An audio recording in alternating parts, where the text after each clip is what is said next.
did meet with the new officers from the PTA last week. I thought it was a really good meeting. They seemed really excited. I talked a little bit about the building project and how we might need some help from them, and they talked for the information, but it was accurate. It wasn't just, thrown out there. And the fact that there are, you've noted in your self-evaluation, there's still work to do. You're not settling, okay, they're complacent, it's moving on. So For next year at this time? So what I should do is I'll bring you what we're probably looking at for district goals at the next meeting, the October meeting, and maybe the spot that's the hardest for us right now is ESL teachers. We're trying to add more ESL teachers, and we're struggling finding ESL teachers. So I'd say that's probably the biggest area, and then ESE's vision, because they came out with theirs, and I thought the way they worded it, understanding value self, understanding value others. We had, if you remember our old one, it was sort of like wellness. But we had a lot compacted in there, and I almost thought this broke it up a little bit better. Plus, it helped align us with what the DESE was doing. So that's something that we're trying to work on. Like I said, this is still all in draft form, and probably even for that stuff, the mission and core values, we might get you a cleaner proposed draft in August, but there's still going to be work as far as probably bringing it to school councils and doing that kind of stuff to get feedback before we finally update that as part of the new strategic plan. I do have the theory of action in here, and what we're trying to do is we're really looking at trying to sort of say what their vision, their functions, and that kind of stuff is. So obviously, we want to try to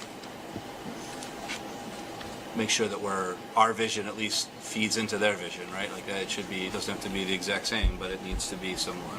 So.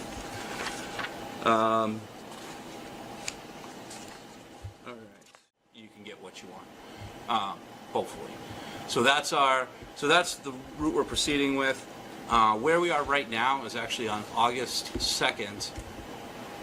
There's a meeting with the MSBA, and it's with at the 7th and 8th grade, because in Infinite Campus it's easy to run this. Everything runs easily by schedule, so 7th and 8th grade on their own schedule. I could desegregate this.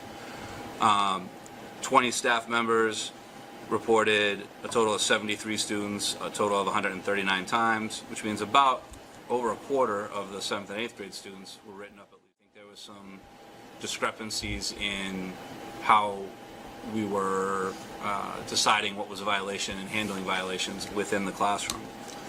And then for 5th and 6th grade, saying, hey, put it away, hey, put it away, hey, put it away. They're not necessarily wanting to write every single kid up. But I do think that is going to have to be part of the messaging, I think, at least to start the year, is that this is the policy, and if we follow it. However, we do need to, for this year, we're writing it.